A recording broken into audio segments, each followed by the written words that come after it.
Hi, good evening, everybody. Welcome to the webinar. It is the 1st of June 2015. This webinar, as I recently re-recorded, has been one of the most popular webinars that we have. And I think it's because it really is the foundation of family therapy, of therapy. It's the place that we start with all of our clients. And I've really updated it now because one of the chapters of my book talks about communication. And there are plenty of books on communication, but part of the twist that is a part of the update of this webinar and part of the update and evolution in my thinking is that it's not just a tool or a technique that makes the difference, but really it's the mindset that we come at it with. It's why we use communication tools. It's what the goal is in using communication skills and tools, what we're trying to accomplish. And there's some unhealthy ways to use it. And like I always say, you can take a hammer and you can use it as a weapon and you can use it as a tool to build something. So it's not necessarily the intrinsic value of the tool of the skill, but it's how we use it and what's the context of it.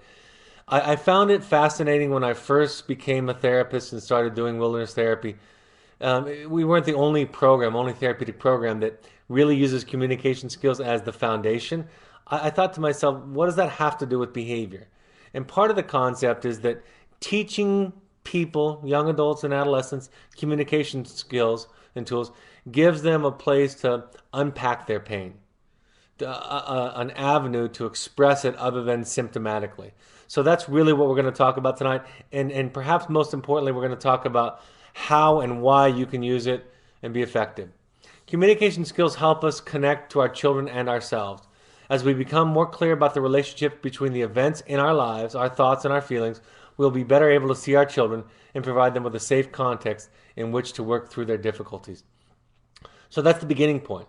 What are we doing when we're using communication tools? And one of the 2 or 3 most common mistakes that I see parents make is that they think that having or acquiring or using an effective communication tool is going to cause behavior change in the child. In fact, a lot of us think that in our relationships, we share our feelings with the sometimes explicit, but at least implicit hope often, that if we express ourselves well, that the other person will change their behavior. It is to say, it's like we're saying, I feel this way, and if you want to make me feel better, and you're kind of responsible for that, then change your behavior or do something different so I'll feel a better, more appealing emotion. So the first thing we need to understand is why we use that, and this is why we use it, and that's from Journey of the Rogue Parent, of course. Tonight, I'm going to talk about meta communication, and this is really at the crux of therapist training, and that is to understand the difference between what is said and what is meant, or another way of talking about it or labeling it as processing content. If it wasn't for that, if what was said is what was meant, we really wouldn't need therapists to the extent that we need them. So part of my training and part of all of our training is to sit there and listen to parents and to say, okay, here's what you said, but this is what I think it might be meaning. This is what it leads the other person to believe or hear in many of these circumstances. And so you're really going deeper than the syntax, than the content of what is said. And the simplest example that I can give, and there are going to be others tonight, is when somebody says they're upset and the person responds by explaining the situation differently. The real meaning of that is, let me give you a new perspective so you're not upset. Let me clarify. Let me give you a new vantage point so you're not upset at this process. And the deeper meaning would be is that you shouldn't feel those feelings. The thinking and the feeling that you have is wrong, inaccurate, and therefore you shouldn't feel. That's an oversimplified example.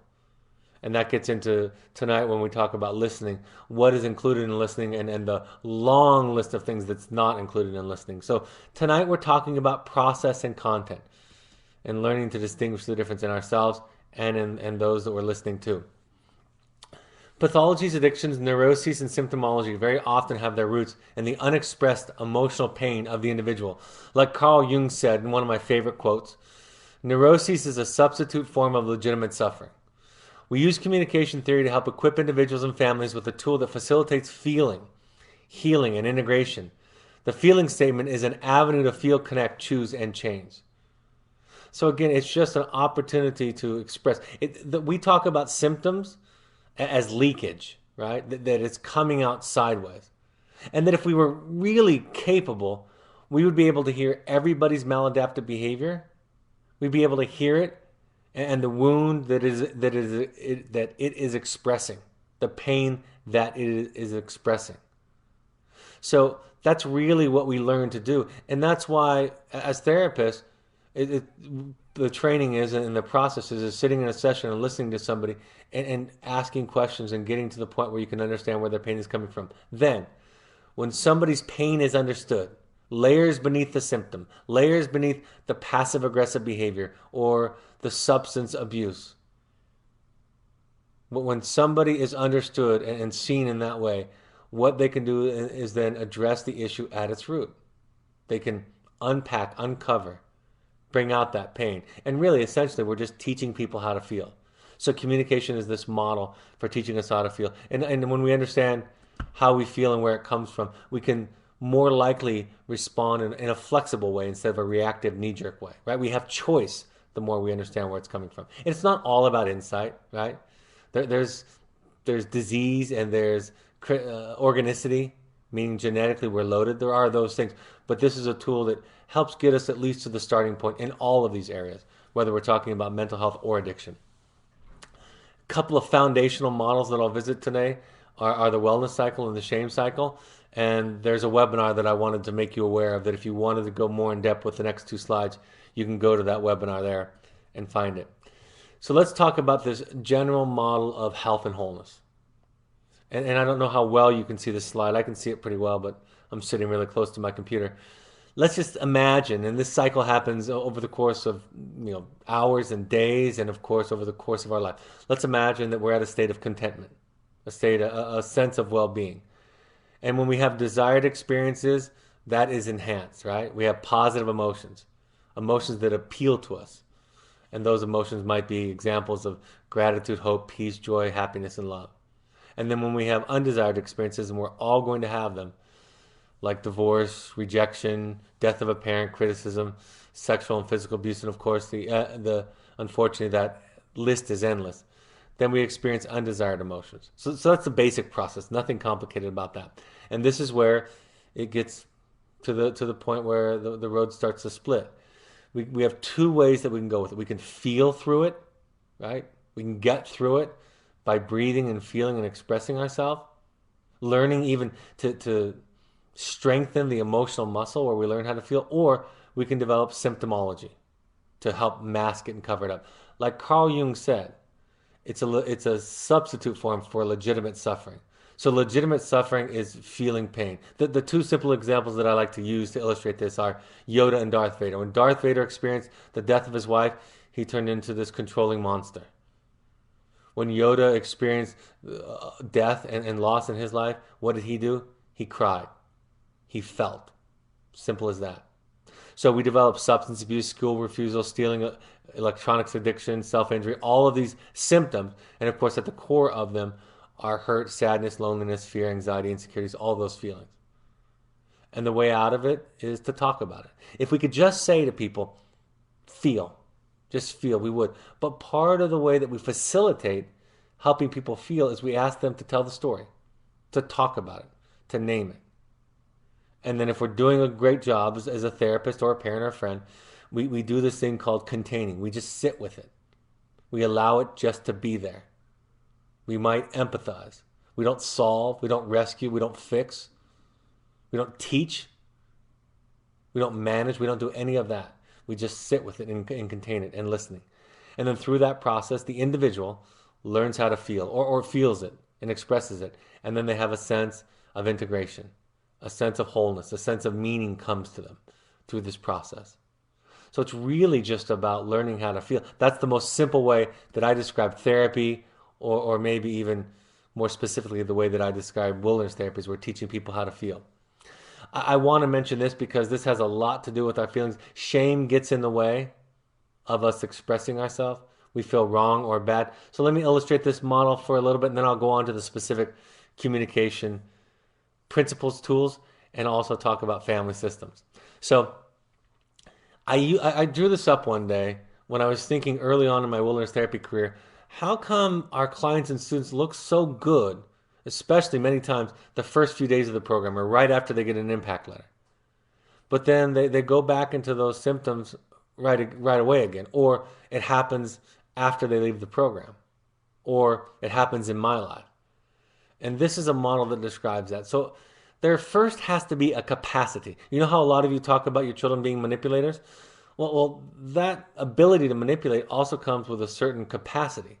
There is a certain sensitivity, an empathic ability, an ability to perceive and read other people. So that's where if we start at 12 o'clock on this model, that's has to be there, has to be present for this. And then what happens, and it's almost all unconscious, is that we are capable at making other people happy, happy with us, happy in life, right? We perceive what they want and we become that for them. And so the focus is on meeting others' needs and our image of ourselves because we don't have a strong sense of differentiation. If you're happy about me, I am good. If you're unhappy about me, I am bad. That is the undifferentiated relationship of the parent and infant. I don't know where I stop and you start. And we reinforce that as parents when we try to tell children, you're doing this thing that's making me unhappy. You need to change. So I'll be happy. My serenity is your responsibility. My happiness, my ability to sleep at night. I can only be as happy as my own most unhappy child, right? We teach our children this, not just unconsciously, but we actually teach it to them overtly at times. So this process goes on. Our children learn what to be. They learn to read even as infants our subtlest of facial expressions and to internalize that as a sense of goodness or badness. And then, of course, through that process, they don't take care of themselves. Their needs are repressed, are not expressed or sought after or taken care of. And then at some point, the self is going to say, you know what? I'm going to take care of myself one way or the other. I'm going to feed myself emotionally and spiritually. I'm going to feed myself with food or with drugs or with cutting or with sex or with obsessive behaviors or whatever it is. I'm going to feed myself somewhere. So self-head needs are met, yet it's through maladaptive strategies or symptoms. And then there's this experience. We again, because we don't have a sense of differentiation, we start to project that onto others and we say they're making us do this, right? This is that time when the child comes to you and said, you just wanted me to be good in school. You just wanted me to play soccer. You just wanted me to be beautiful. You just wanted me to be academically successful, whatever it is. And the parent has the experience of saying, I didn't say any of that. I just wanted to be happy. I thought you were happy when you played soccer. I thought you were reaching your full potential in school, so I was happy for you, right? That's the experience of the parent. So the person believes that the other person is making them perform. They believe that these messages are explicit almost. And they're forcing me to sacrifice myself and I'm the victim here. And then of course that doesn't work for long because resentment starts to build, right? I start to get angrier and angrier. The maladaptive behavior can escalate at this point. And then there can be this overt cutoff and blow up. That's why we have students and clients, young adults and adolescents that will say to their parents, screw you, I hate you, I don't value anything that you value, right? That's when your children don't seem to, in fact, they seem committed to exhibiting all the opposite of your values at home. Right? That's what's going on. That's what it looks like. And when I tell parents, that really comes from a sense of feeling smothered or lost. Or I'll say to parents, your child really looks up to you and wants to please you. And they'll say, what are you talking about, Brad? My son hasn't done anything I wanted in the last 3 years. My daughter's, she's actually living in a way that's in opposition to all of my values.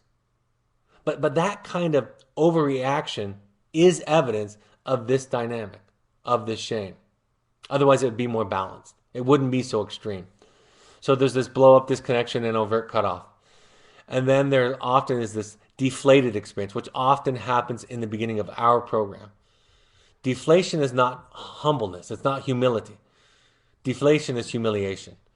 Deflation is that feeling that we have where we go from thinking we're the best to we're the worst. That's going from inflation to deflation. We talk about that as therapists when you think you're just a rock star and you've got it nailed. And then something happens on your caseload or in your group and it's not going well and you think, I shouldn't even be allowed to do this anymore. Because you're basing your sense of self on others, on this thing that's outside of you. So you go into this deflation mode and then you go back to the sensitivity and perceptibility and meeting the needs by performing for others. So how do you get out of the shame cycle? The answer is simple and complex. The way out of the shame cycle is out, is through it. We have to be willing to face, name, talk about, fight through, even feel our way through our shame and put it in its place to get out of it. We have to be willing to tolerate shame and guilt in order to break free of this. And we have to learn, and we can do that with most often, it's actually required to have the support of an unconditionally loving and accepting other in our lives to say, it's okay. So you did that. So that's the deal. Paul Goddard, one of our therapists, is very famous for saying, okay. No matter what the child says, okay, so this is what you did. I see you. So we have to have that experience, often very different than the anxious, angry, upset, and agitated experience of our family of origin, where somebody can just tolerate it. And that sounds scary to us parents, right? Because we are thinking that our agitation, our anger, our anxiety, our reaction is actually a mechanism to keep healthy behavior intact, to ward off, scare off unhealthy behavior.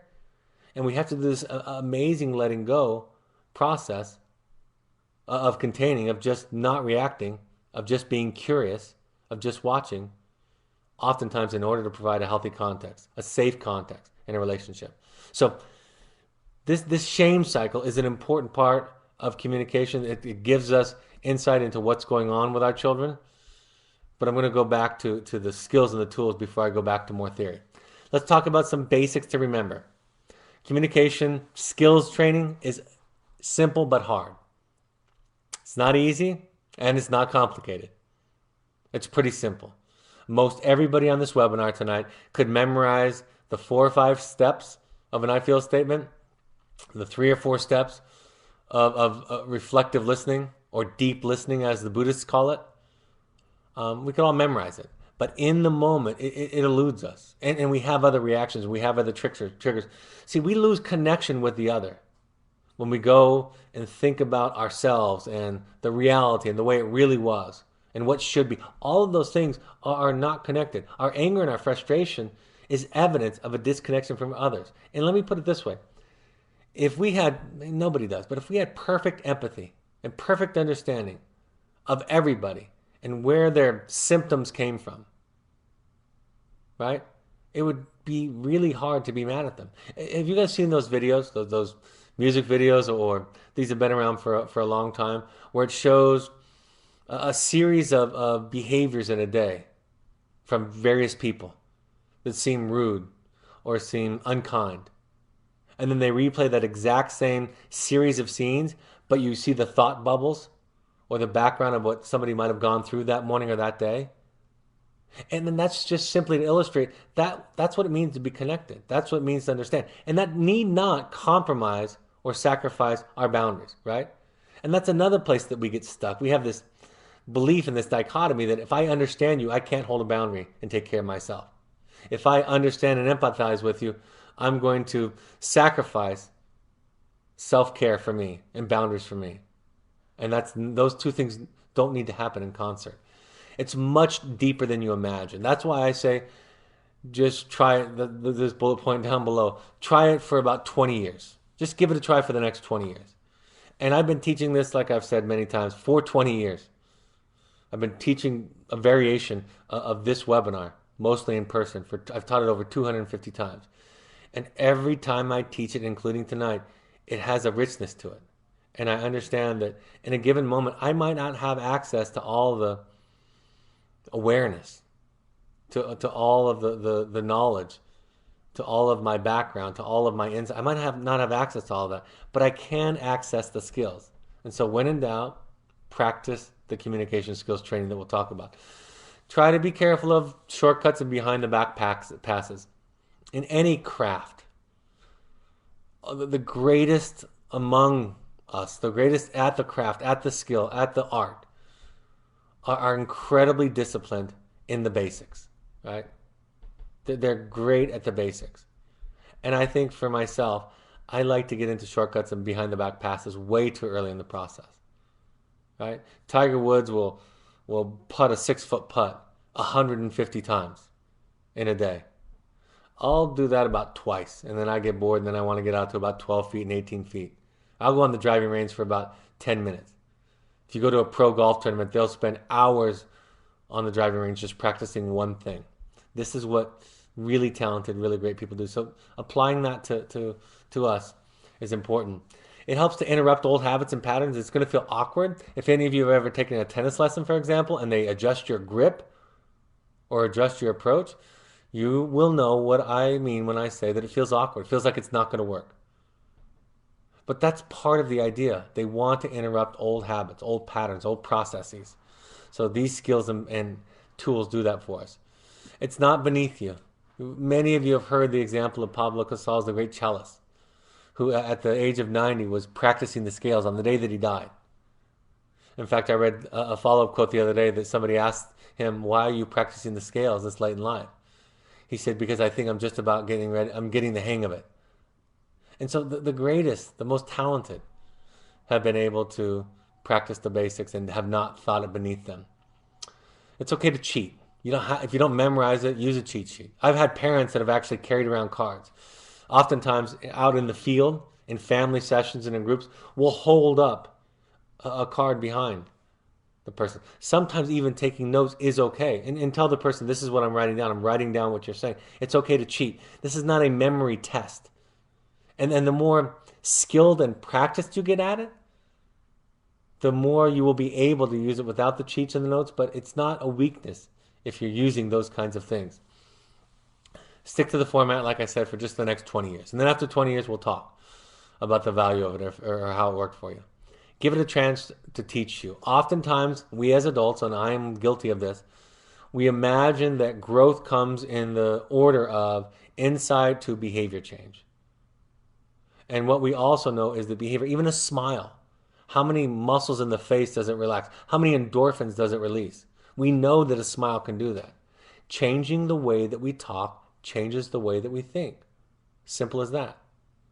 I've had parents who have been committed to the skill, and I hear them in a given moment trying to work their way through the skill, and I watch their brain change the way they think.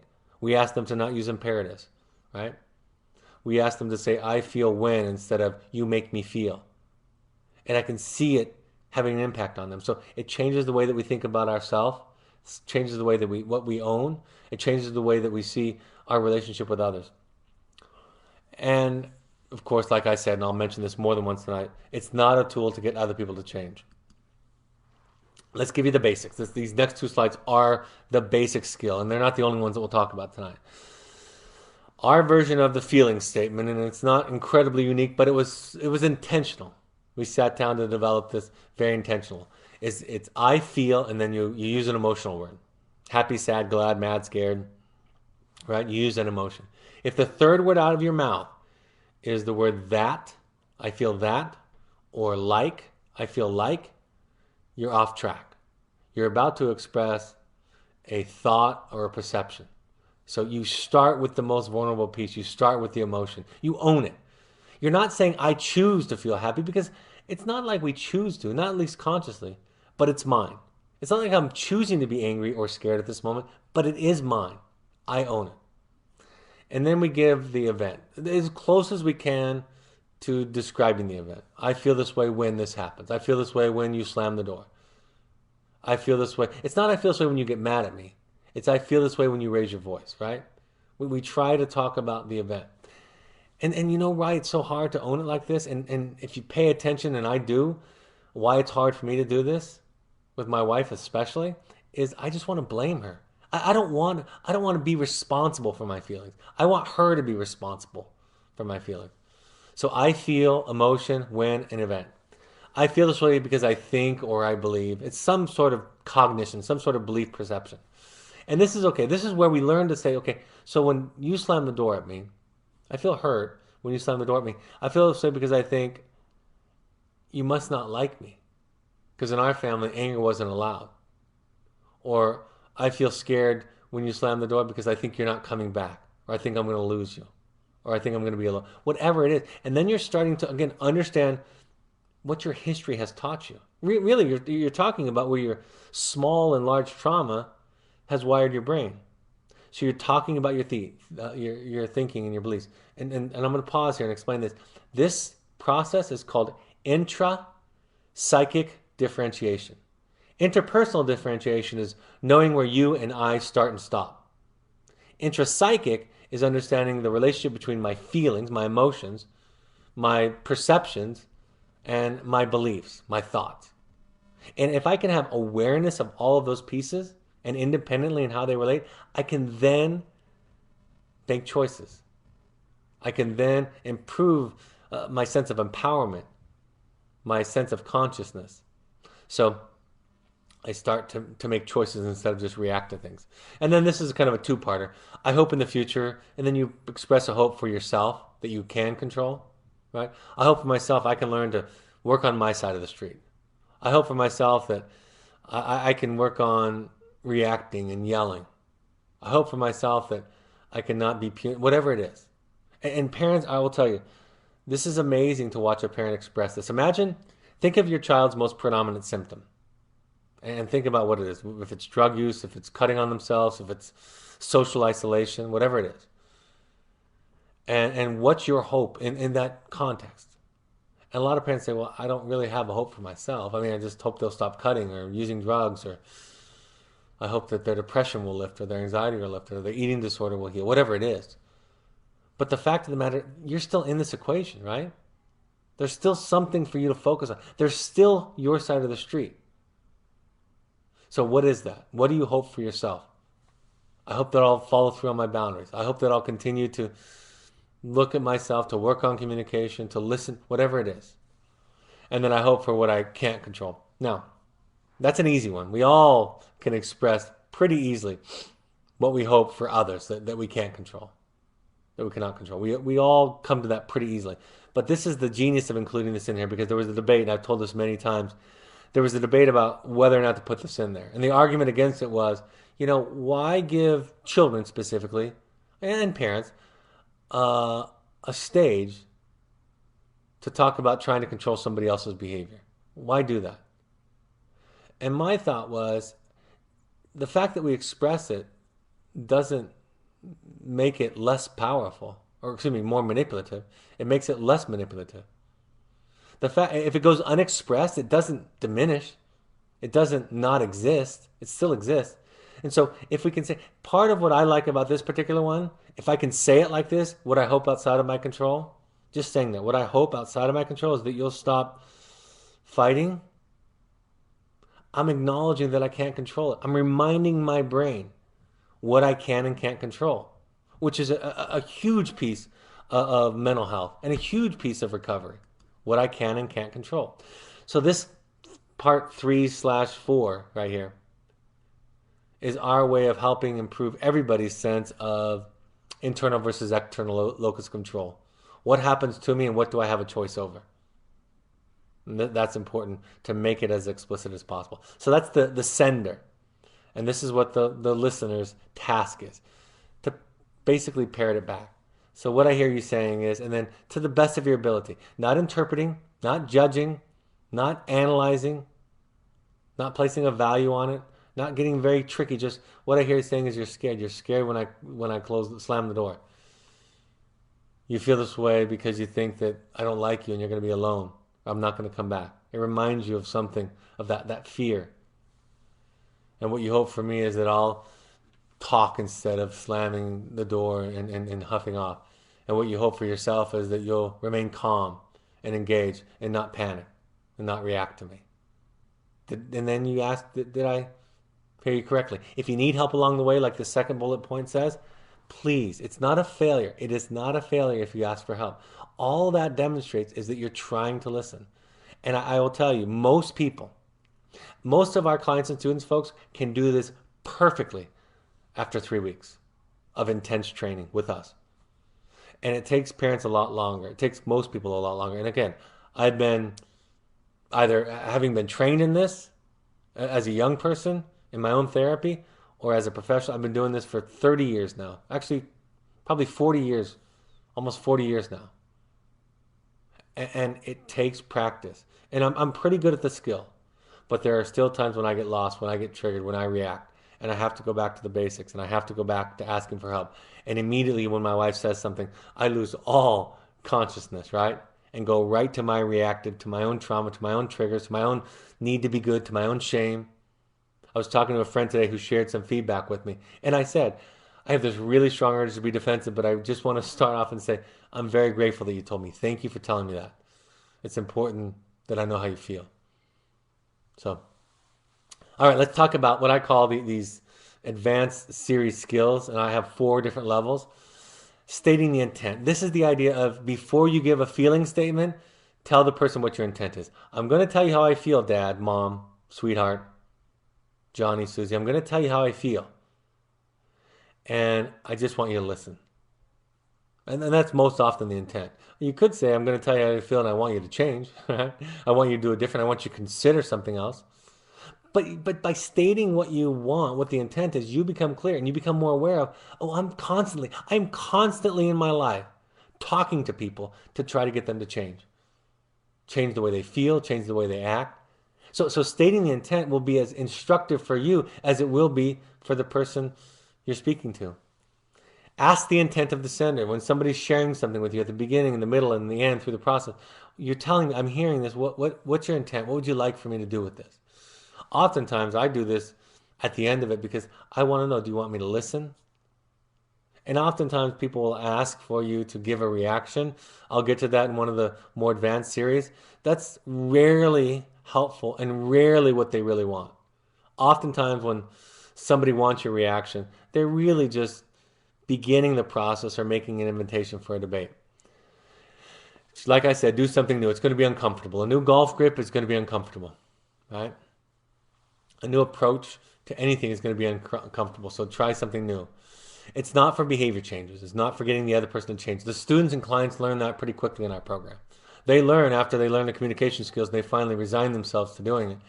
And they share the feeling statement with us or with you or with their peer, and they come to this quick realization, but nothing's going to change, right? Because their measurement of change, of why do anything, is what's this thing outside of me going to do to make a difference? But that's not what it's for. It's for intrapsychic awareness, the possibility for interpersonal awareness, and for more ownership and empowerment and making sense. It helps to avoid rescuing. It helps you steer out of some of those patterns of rescuing other people, which, by the way, sometimes we think of rescuing as this over kind of nurturing, sappy response. But rescuing actually is annoying as anything for most of us, right? I am so intolerant of rescue. I don't see rescuing as actually nurturing at all. When somebody's telling me how to feel or not listening to my feelings by responding, by teaching or lecturing or explaining to me, my whole thought is, you're just not listening. I don't think of that as them expressing love or care or desire for me not to experience uncomfortable, undesired emotions. I experience that as their inability to listen to me, discount me, dismiss it. So helps you avoid rescuing, but there are other words or ideas for that. It promotes differentiation, both intrapsychic, like I explained, and interpersonal. It has the capacity to improve the relationship. And part of what we start to teach, what this can set you up for, is learning to hear the I feel statement. So when somebody gets upset with you, you can say, I hear that you're scared. Kids will come to me and say, this is bullshit. I don't want to stay here. I got to call my parents. I got to do this. And my response is, I know it's frustrating. I know it's so hard. Or when parents say, I want more calls. In my family, when people come, my little daughter complains or my son complains, I can just say, I know. It's super hard, isn't it? And initially, that's going to be hard for people because we're not used to just being heard. We want more. We tell our children how we feel so we can be present with them and more intentional in our response to them. Again, that's from that chapter in The Journey of the Heroic Parent. Second 100 series, or 200 series, excuse me. Returning an I feel statement with another I feel. Be careful. You've given me your I feel statement, now I got one for you. There needs to be some space there. I don't know if that space is a minute, an hour, 5 hours, a day, 5 days, 5 weeks, 5 years, but there needs to be space. It needs to have its time on the stage. And returning another I feel statement with an I feel statement with another I feel statement is much like reacting. It's like a wolf in sheep's clothing, right? It's still reactive. You're still not giving it a place. You're still not containing, as we call it in therapy. You're just having this reaction, but you're cloaking it in the skill of an I feel statement. Ask the sender if you can return an I feel statement with an I feel statement, and really ask them, say, I have something that I'm feeling right now. Is it okay right now if I share it? Or do you want me to wait? And then they give permission or not. And then you've given it some stage. But again, be wary, folks. A lot of the back and forth is not going to be interrupted or stopped by your child or by anybody for that matter. We don't know how much we love to entangle ourselves. It's very hard for us to experience intimacy, which is a separateness while we're connected.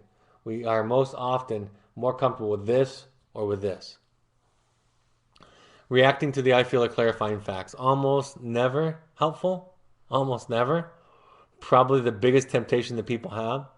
I like to use the tool that when my wife explains something to me about me that's upset her about me, I pretend like she's talking about some other idiot that she's married to. And when I do that, I can listen to her very well. Right? And the more grounded I am in any given moment or in any given period in my life, the more able that I'm to do that. The more I don't need to make the facts align with my facts. The more I don't need to prove anything. Because why do I need to prove anything if I know it? So my capacity, the capacity to listen is rooted in a strong sense of self. And I don't need to clarify facts. Imperatives and exaggerations or thinking errors, in terms of expressing them, be wary of them. But also you're going to see some of that in somebody's expression. It's okay. We exaggerate there was on our social media, there was a great quote from a student the other day. I think it was Thursday or Friday. A young adult student from our Cascades, Evoke Cascades program. And the young person or the young adult person said, I'm learning something like this. I'm learning to feel things. And that it's okay to feel things even if I don't have a good reason to. And she's learning to check in and just understand, believe, and experience from the group. It's okay just to feel what I'm feeling. And sometimes we use exaggerative, hostile language to emphasize our point. The reason that I'll exaggerate is because if I told you exactly what happened, you might think, well, he's overreacting. But if I exaggerate, you'll be like, yeah, I can see why you're mad. I can see why you're upset.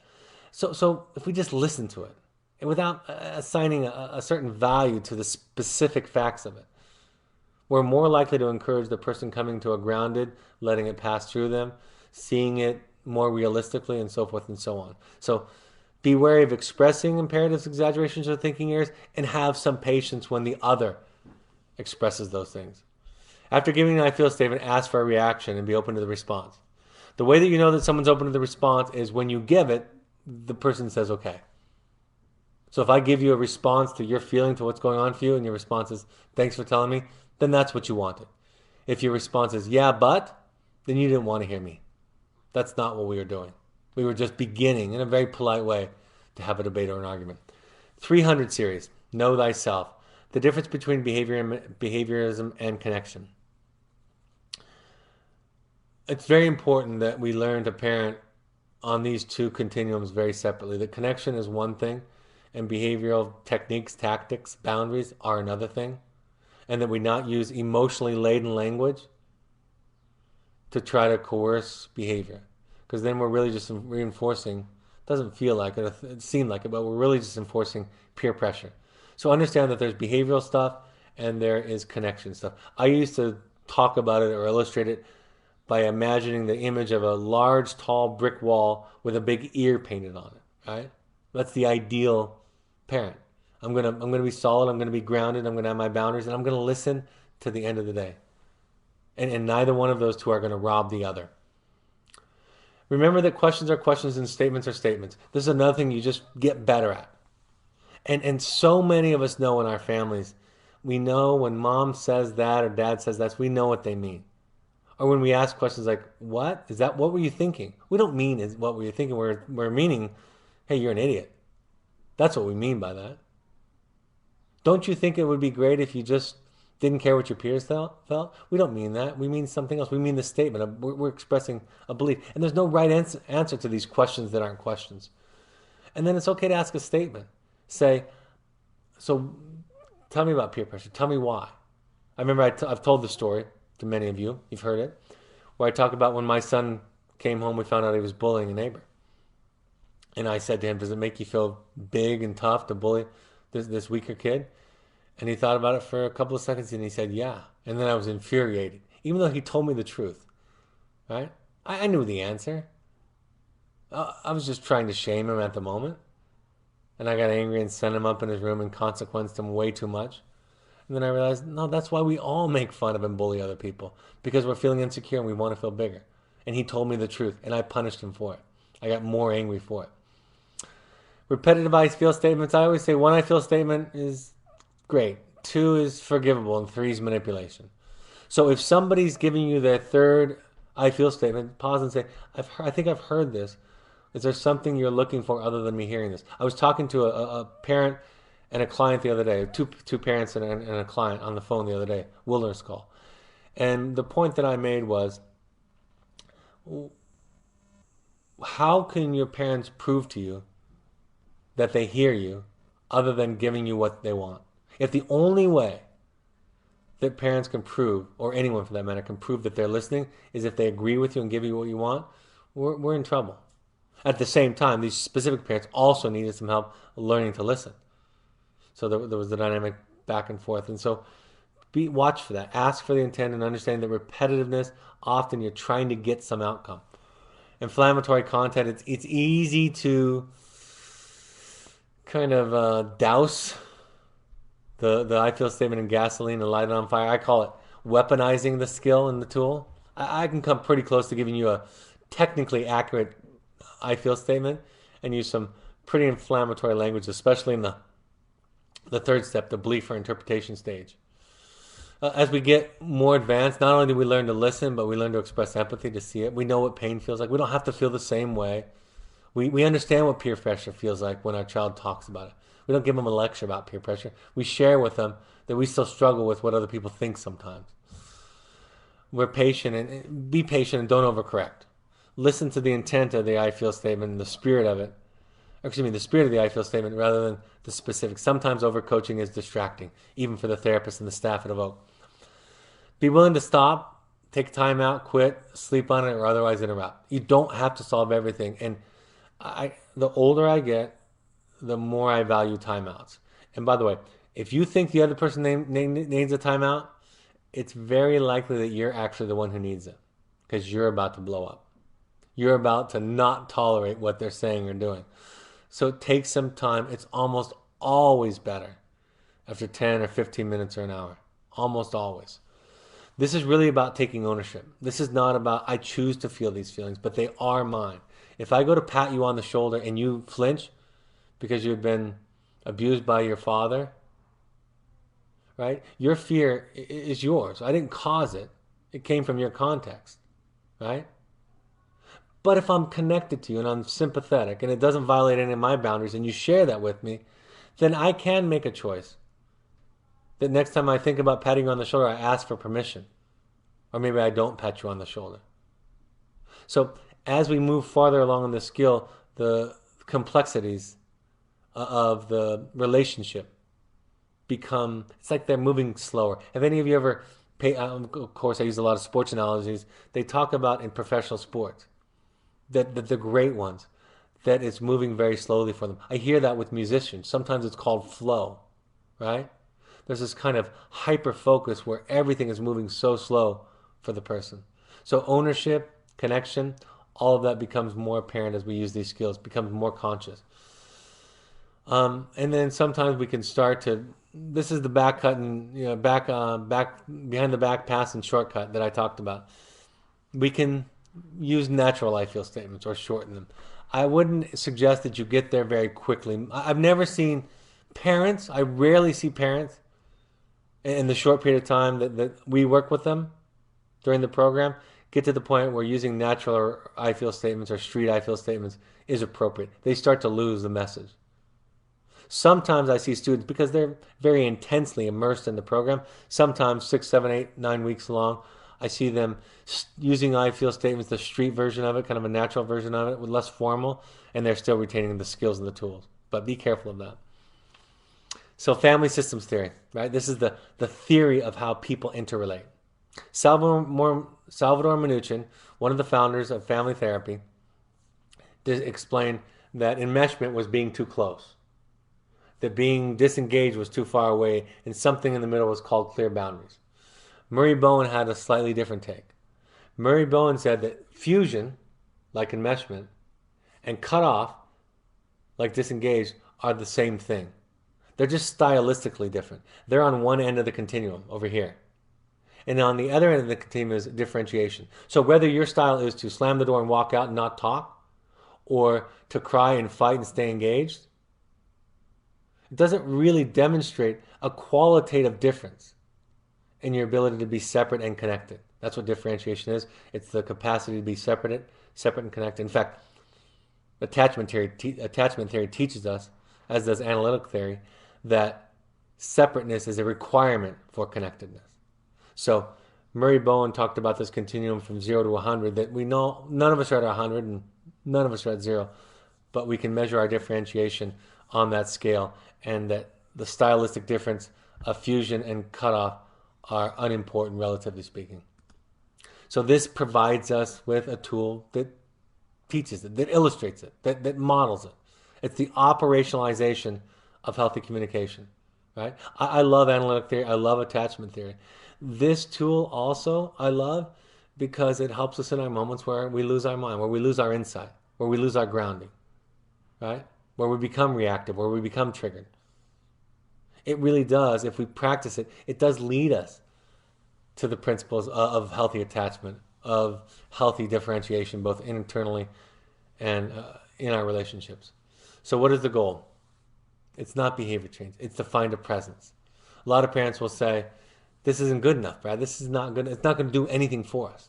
That's most people's experience. And that's because, of course, they're measuring it as behavior change in the child or behavior change in the other. And if that's what you're measuring it about, you're right. That's not good enough. And it's going to be really uncomfortable. It's going to feel contrived. It's going to feel trite. It's going to feel, at the beginning, like almost sarcastic at times. But it is what healthy relationships look like. We just don't have a lot of experience with them in our own family of origin. That's why we all don't like this very much. What if only one person is willing to participate? Those parents who have been through the program, either before at some point, know that that happens a lot. And the answer is it still works. Even if I'm sitting alone in my own room, going over the I feel statements, going over what's going on for me, what I'm feeling and what I'm thinking, it works. Even if the other person lashes back out at me, it works. Even if I listen to the other person when they're lashing back out at me, it works, right? My side of the street is clear. Like I said, interpersonally, it creates the opportunity for connection. And intrapersonally, it creates the opportunity for me to be more aware of myself and to make decisions from a more conscious, slowly moving place. We learn to listen to what people are not saying, and it's not about you. You know, most of the time when you react to the other, you're communicating. It's about you, and it's not. In the book, The Four Agreements, which many of you do know, may know, and a lot of our students and clients read it, the point that he makes is it's never about you. Even when they think that you're great, it's not about you. And when they think they're horrible, it's not about you. When they hit you in the face, it's not about you. It's not about you. And the more grounded, and think of the great leaders that have walked on the earth. They know that. In the end, do nothing else, just listen. And listen and listen. And no, you are not doing a good job at this. I put that on there because get in line, right? We're not very good at this. Make this your project. Make this one of your projects to learn to listen better. And I rarely meet an adult. Who's a great listener.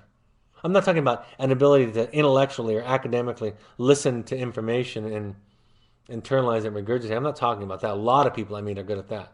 I'm talking about emotionally being present with somebody and listening and tolerating it and doing what analysts call containing.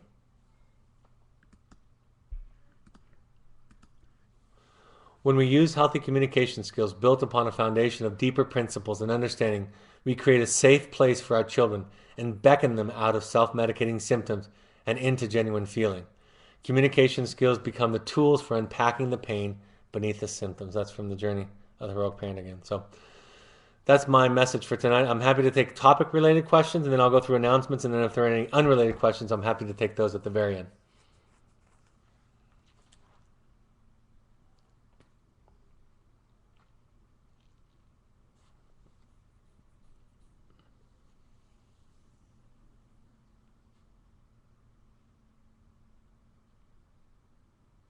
Nothing so far. All right, I'll go to the end. Here's my book. I show the book every time, and it's a good book, meaning that it's like notes. Somebody said, in fact, this person's on the webinar this evening, I believe. It's like the notes of my favorite webinar. And of course, it's in print, so you can read it slowly and reflect on it and slow it down. So it really is the basics of what we teach at Evoke. And the title is about taking the inward journey, because that's what the hero's journey is. Joseph Campbell's message of the hero's journey is that it's always an inward journey. Doesn't matter what myths, legends, and stories we read about, where they're going out on great quests. In the case of this quest, it is to save your child.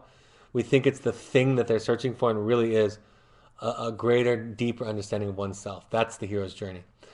The intensive and workshops coming up. We have a workshop on the 20th and 21st, hosted by Paul Goddard.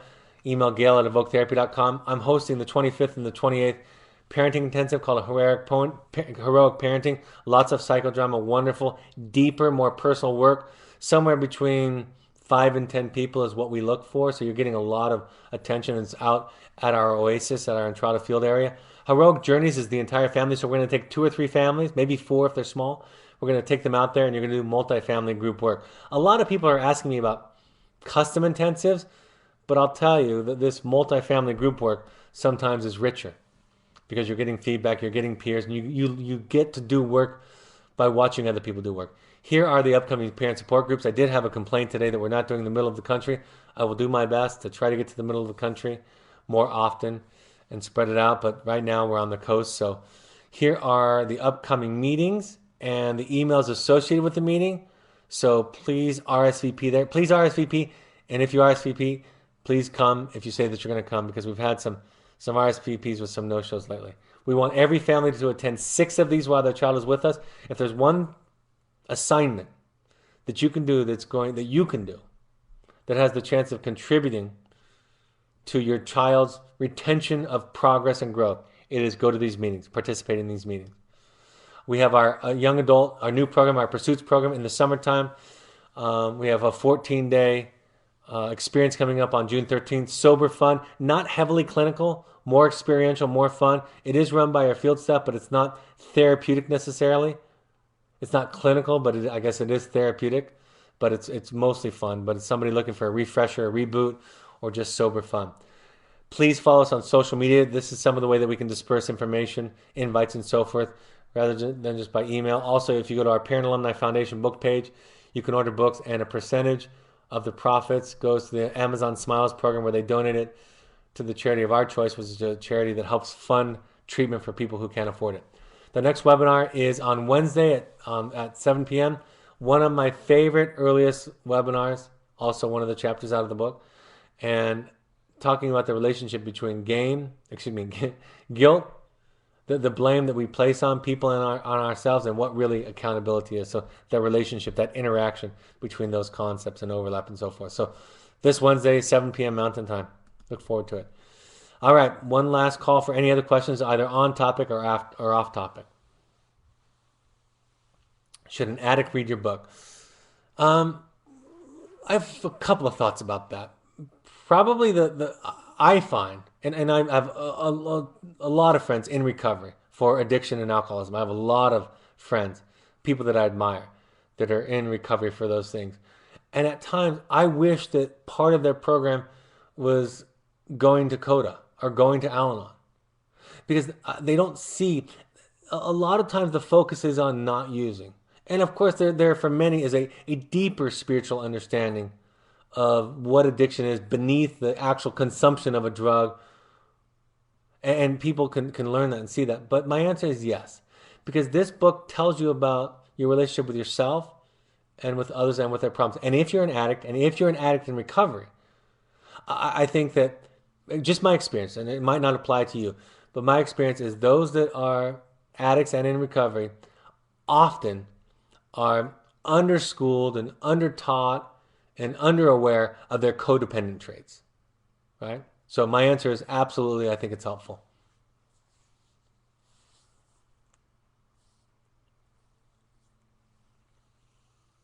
Can you articulate the difference between the parent workshop and the parent intensive? Yes, great. The parent workshop is a 2-day in a hotel, skills, tools, lectures, some light activities. The parent intensive is out at the oasis, not in a hotel, sleeping in the yurts, psychodrama 8 hours a day, deep personal work, drawing, art, experiential activities. There's some education that, of course, happens in the context of it, but it's like the difference between going to a psychoeducational class that's really moving and really powerful, which is the workshop, and a therapy session, which also is very moving, but much more personal and much deeper in the process. So those are the differences. It's probably just to make it simple, psychoeducation with some experience versus deep therapy with a little bit of psychoeducation. If my child does not have issues with substance, why would I go to Al-Anon or any other meeting? That's a great question. Um, Al-Anon, Al-Anon specifically is the qualifying issue for the participant in Al-Anon is I have somebody in my family that's an alcoholic or an addict, right? That's the qualifier. But the principles about being in a relationship with somebody who's participating in self-destructive or unhealthy behaviors is the same. It's the same.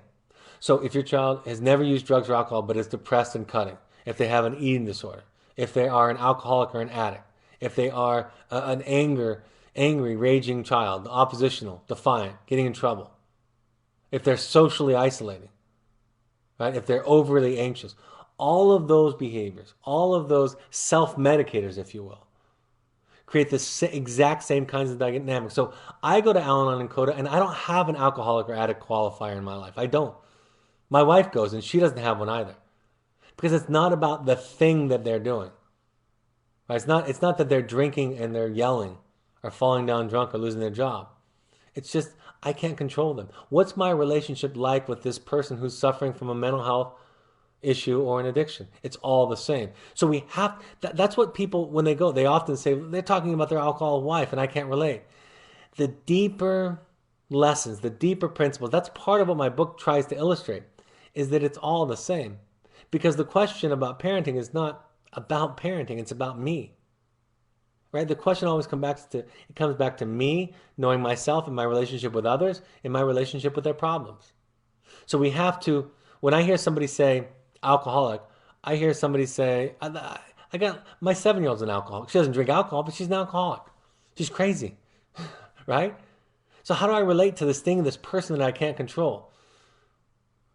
So that's why. It's not about, and if that makes you uncomfortable, then go to Families Anonymous or go to CODA, because those are more general than it being about Al-Anon. But oftentimes Al-Anon meetings have stronger culture and a bigger history. So, and I don't lose myself in the specifics of the example when I do it. And as you move along, you won't either. You'll see the similarities. That's why in our program, a girl sitting next to a girl who's never used any drugs, sitting next to a girl who's used lots of drugs, will say this once she starts to get it. She'll say, I don't use drugs, but anger is my drug, or lying is my drug, or sex is my drug. So yeah, we have different symptoms, different medicating behaviors, but I use anger and lying the way that you use alcohol. So when we get it, we see past the content and we see into the process. I went to an Al-Anon meeting and found it very sad and depressing. Should I push through it or find another meeting?